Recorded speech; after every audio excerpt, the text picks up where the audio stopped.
Seorang murid berjalan bersama Yesus. Saudara, beberapa tahun yang lalu ketika saya berkunjung ke salah satu supermarket, tibalah saya di bagian yang menjual buah-buahan. Seperti biasa, mata saya akan mencari tulisan PROMO, promo. Dan hari itu buah yang didiskon adalah semangka. Saya pikir-pikir nggak ada salahnya beli semangka. Saya mulai memilih yang mana satu yang mau saya beli. Di antara segitu banyak semangka yang dipajang di tempatnya.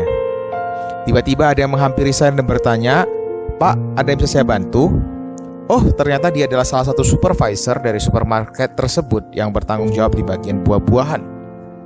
Saya mengatakan, "Begini Pak, saya mau beli sebuah semangka. Saya bingung mau pilih yang mana satu."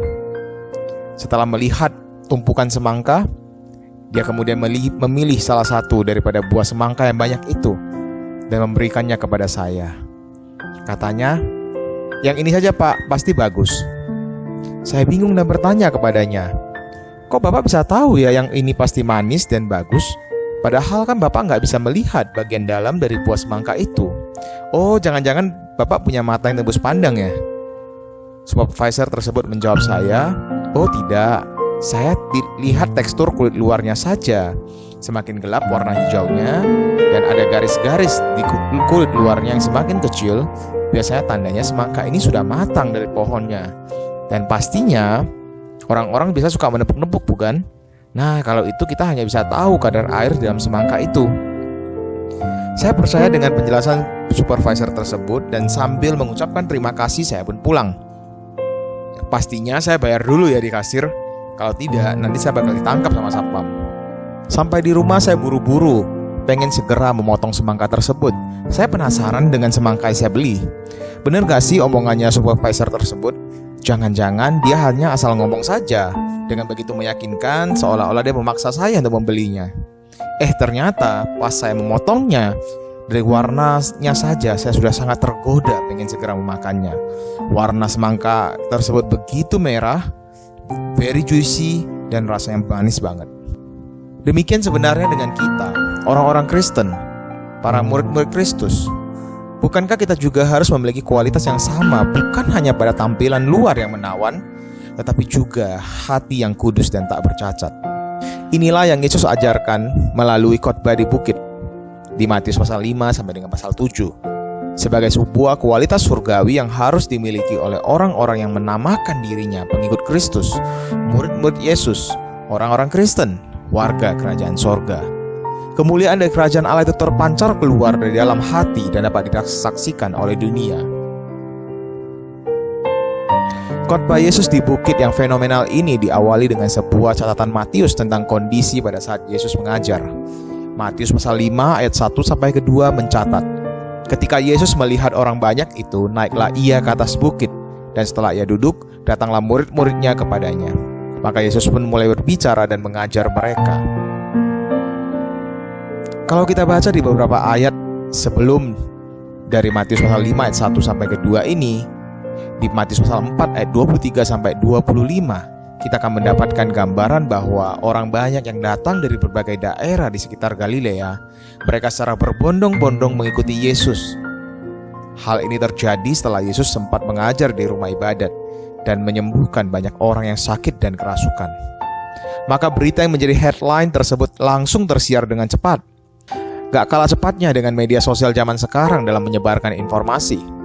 Berita tentang sang guru yang luar biasa ini dengan cepat menyebar dari mulut ke mulut, dari bapak-bapak ke ibu-ibu sampai ke remaja dan anak-anak. Memang kita nggak tahu berapa ratus atau ribu orang yang datang mengikuti Yesus, tapi saya yakin jumlahnya pasti sangat besar. KKR Yesus di bukit kali ini tidak kalah dengan KKR Yesus sewaktu memberi makan 5.000 dan 4.000 orang. Yang menarik di sini, saat Yesus mau mulai mengajar, Matius mengatakan setelah Yesus duduk di atas bukit, datanglah murid-muridnya kepadanya. Dan setelah itu Yesus baru mulai berbicara. Posisi seperti ini adalah posisi yang biasa diambil oleh seorang guru Yahudi ketika mengajar. Mengapa ada catatan dari Matius yang mencatat bahwa setelah murid-murid datang, Yesus baru mulai berbicara? Khotbah di bukit adalah sebuah pengajaran tentang kerajaan sorga. Tujuan Yesus datang ke dunia ini adalah untuk membawa kerajaan Allah dan menyatakannya ke muka bumi ini. Walaupun belum dalam bentuk yang sempurna dan baru akan disempurnakan nantinya ketika Yesus datang pada kedua kalinya, ketika langit dan bumi yang baru diberikan. Namun rasanya kerajaan ini sudah dinyatakan dan dapat dinikmati melalui pelayanan Yesus di muka bumi ini. Syarat utama untuk dapat menjadi warga kerajaan Allah adalah harus menjadi murid-murid Yesus. Menjadi seorang murid Yesus artinya bersedia menerima undangan Yesus yang mengatakan, "Come and follow me." Mari ikutlah aku. Seorang murid siap untuk dengan berkomitmen meninggalkan kehidupan lamanya dan menjalani suatu kehidupan baru bersama dengan Yesus.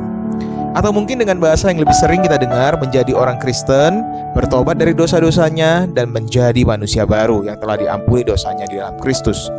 Inilah langkah pertama untuk menjadi murid Yesus. Kata murid-murid di Matius pasal 5 ayat 2 bukan hanya merujuk kepada ke-12 murid yang selalu ada bersama dengan Yesus di sepanjang pelayanan Yesus. 12 murid ini adalah tim inti dalam pemuridan Yesus, tetapi di samping itu sebenarnya masih banyak lagi murid-murid yang secara intens belajar dan dimuridkan oleh Yesus. Kita mengenal ada kelompok 70 murid di Lukas pasal 10. Kemudian di Lukas pasal 24 kita juga menemukan ada murid yang bernama Kleopas. Bukan hanya murid yang laki-laki, beberapa di antara mereka pun adalah perempuan. Di luar yang 12 orang, mereka yang adalah murid-murid Yesus, mereka juga adalah orang yang serius mengikuti Yesus, tetapi tidak selalu ada bersama Yesus dalam setiap momen pelayanan Yesus. Namun dengan sungguh-sungguh mereka belajar untuk mengenal kerajaan Allah dan menghidupi nilai-nilai dari kerajaan itu. Di samping para murid Yesus ini, sebenarnya pengajaran Yesus ini juga didengarkan oleh mereka yang disebut oleh Matius sebagai orang banyak. Siapa lagi mereka ini? Mereka adalah orang-orang Yahudi yang kagum dengan sosok sang guru ini. Seperti fans dari para artis Korea yang tergila-gila dengan idola mereka. Mereka siap saja datang kemana saja ketika sang artis tersebut mengadakan konser. Walaupun tiketnya mahal, harus antri berjam-jam, mereka tidak mempermasalahkannya sama sekali. Mereka siap datang dan mendukung artis Korea favorit mereka. Demikian pula dengan Yesus. Yesus di mata orang banyak yang berbondong-bondong mengikuti dia pada hari itu adalah seorang rising star. Guru yang baru muncul, yang pengajarannya dikatakan berbeda dan lebih berkuasa dibandingkan dengan para ahli Taurat mereka. Orang banyak ini takjub dengan apa yang Yesus telah perbuat. Bagi mereka, Yesus hanyalah seorang guru yang sedang naik daun, dan mereka coba datang untuk mendengarkan apa yang sang guru baru ini mau ajarkan. Jika kita menggunakan bahasa medsos, ya mereka bukan follower maupun subscriber yang setia. Mereka hanya mau kepoin akun seorang influencer bernama Yesus. Mereka hanya mau nonton sebagian ataupun sampai habis isi konten dari influencer ini, namun mereka belum tentu mau subscribe, like, dan komen sama sekali. Orang banyak bukanlah target utama dari pengajaran Yesus pada bagian ini. Walaupun begitu, tidak dapat dikatakan kalau Yesus tidak mengasihi mereka. Dalam kisah Yesus mengajar 5.000 dan 4.000 orang, kita dapat melihat bahwa Yesus tidak hanya peduli dengan urusan rohani seorang manusia, tetapi Yesus juga peduli dengan hal-hal jasmani, urusan perut dari orang banyak yang datang kepadanya. Tidak tertutup kemungkinan juga orang banyak ini pada awalnya memang hanya datang menjadi pendengar, tetapi ketika mereka pulang, mereka seperti menangis ketika menjawab altar call untuk menjadi murid-murid Yesus. Dari catatan Lukas kita dapat melihat bahwa komunitas murid Yesus yang tercatat setelah Yesus naik ke surga itu ada 120 orang. Di Kisah Rasul pasal 1 ayat 15. Memang mereka hanya fans di awal, tapi pada akhirnya sebagian dari mereka berkomitmen untuk follow Jesus dan hidup bagi kerajaan Allah.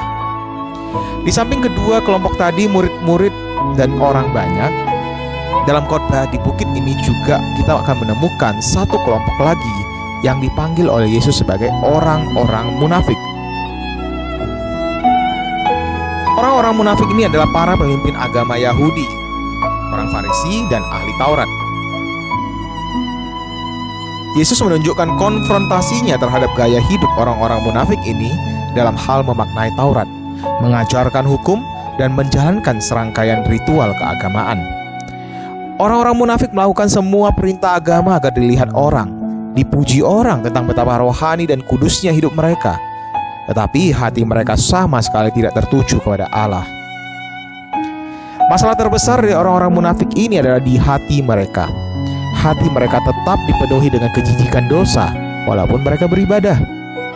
Mereka telah menafsirkan Taurat sesuai dengan tradisi dan pemahaman yang mereka kehendaki, bukan berdasarkan apa yang Tuhan kehendaki.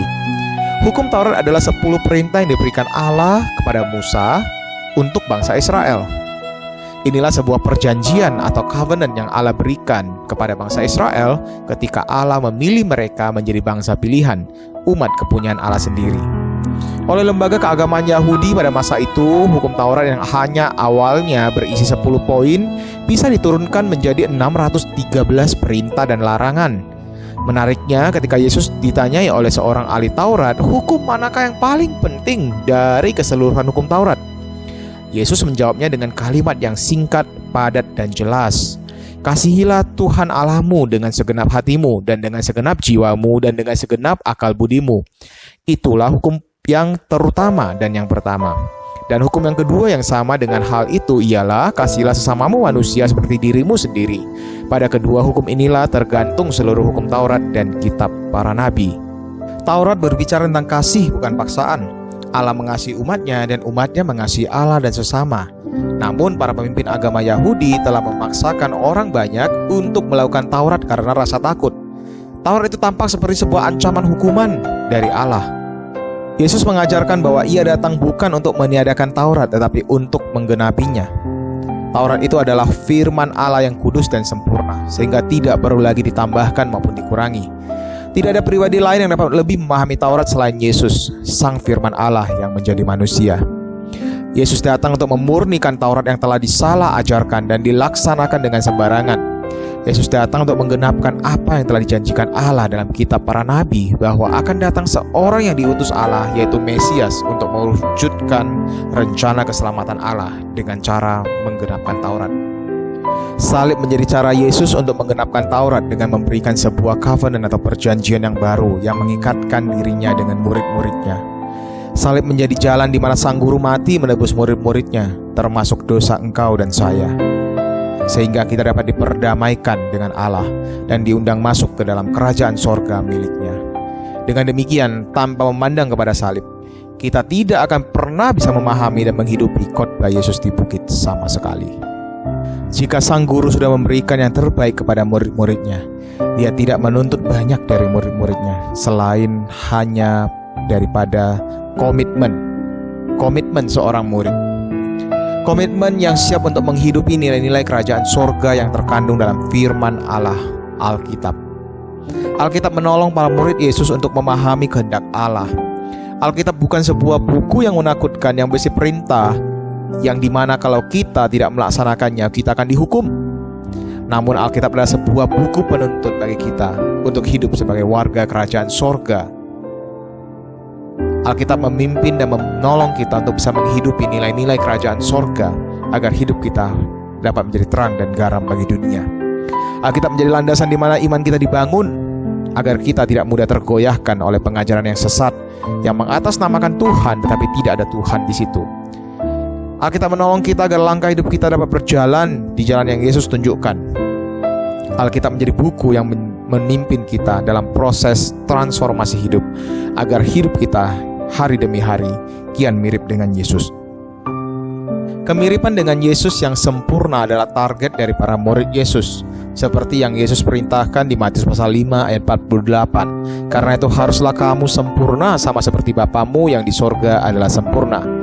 Namun kita tidak bisa mengusahakannya sendiri tanpa pertolongan Roh Kudus. Perjalanan menjadi seorang murid Yesus adalah sebuah perjalanan yang panjang yang tidak hanya akan memakan 1-2 bulan, 1-2 tahun, tapi bertahun-tahun sampai akhir hidup seseorang. Kesempurnaan ini bukan kesempurnaan yang dimiliki oleh orang munafik yang terlihat bagus di luar tapi di dalamnya penuh dengan kebusukan. Allah menginginkan kita sempurna luar dalam, seperti semangka yang saya beli tadi. Ternyata bukan hanya kulitnya saja yang mulus dan bagus, tetapi ketika dibelah, warnanya juga merah, airnya banyak dan manis rasanya. Dari luar orang melihat kualitas dari seorang murid Yesus yang hidup kudus, dan dalam hatinya ia juga selalu rindu mencari Allah. Di salah satu aplikasi catatan Di smartphone saya mencatat My Journey as a Disciple. Mungkin catatan ini lebih mirip jurnal saya ketika Tuhan mengizinkan saya belajar satu hal yang baru tentang perjalanan saya menjadi muridnya. Ketika saya membuka kembali catatan ini, tidak terasa banyak hal juga yang sudah saya pelajari. Ada yang saya telah berhasil, tapi masih ada pula yang saya masih gagal. Saya mencatat kalau di tanggal 11 September 2018, saya belajar satu hal tentang memberi. Saya menuliskan sebagai seorang murid Yesus, Edwin harus belajar memberi dan mengasihi orang lain dengan hati yang murni seperti Yesus telah mengasihi saya. Walaupun orang tidak tahu dan saya tidak dikasihi oleh orang lain. Allah tidak menghendaki Edwin untuk menantikan balasan, tetapi memberi dengan sukacita. Hari itu memang saya sedang bergumul berat mengapa saya harus terus mengasihi, tapi terkadang saya tidak dikasihi oleh orang lain. Namun Yesus mengingatkan saya bahwa Dia telah mengasihi saya terlebih dahulu. Bukankah saya harus mengasihi sama saudara? Saya mengaku sampai hari ini pelajaran terkadang masih sulit dilakukan dan saya masih harus berjuang keras untuk bisa mengasihi dan memberi tanpa mengharapkan balasan sama sekali. Saya dan kamu tidak perlu menjadi sempurna terlebih dahulu untuk dapat menjadi murid-murid Yesus. Yesus justru mencari engkau dan saya yang penuh dengan segala kelemahan. Dia mencari Petrus yang suka bertindak terlebih dahulu baru berpikir. Dia mencari Thomas yang harus melihat dulu baru percaya. Dia mencari Matius yang adalah pemungut cukai, orang yang dianggap paling berdosa oleh masyarakat pada waktu itu. Dia mencari para nelayan yang tidak terpelajar. Yesus mencari engkau dan saya yang imperfect untuk datang menghampirinya, duduk di bawah kakinya, mendengarkan dia, dan melakukan apa yang dia ajarkan. Yesus juga tidak keberatan jika engkau dan saya pernah gagal, jatuh bangun dalam proses menjadi muridnya. Asalkan kita mau bangkit dan belajar lagi, karena sepanjang perjalanan kita menjadi murid-muridnya, kita mempunyai jaminan kalau Yesus selalu ada bersama-sama dengan kita, berjalan bersama dengan kita sampai pada akhirnya ketika Dia datang kembali dan menyambut kita untuk tinggal bersama-sama dengan Dia di dalam kerajaan-Nya yang kekal. Pilihannya, maukah saudara menerima undangan Yesus untuk come and follow me, untuk mengikut Yesus, menjadi murid Yesus seumur hidup? Seorang murid adalah seorang follower yang berkomitmen mengikuti Yesus kemana saja. Dia bukan penonton, tapi memberikan like, komen, dan subscribe juga. Seorang murid terlihat baik dari penampilan luar maupun dari dalam hatinya. Dia beribadah karena rindu berelasi dengan Bapa di sorga. Seorang murid terus belajar dan meneladani Yesus tanpa berputus asa. Dia terus berjuang untuk mengalami transformasi hidup agar dapat menjadi sempurna.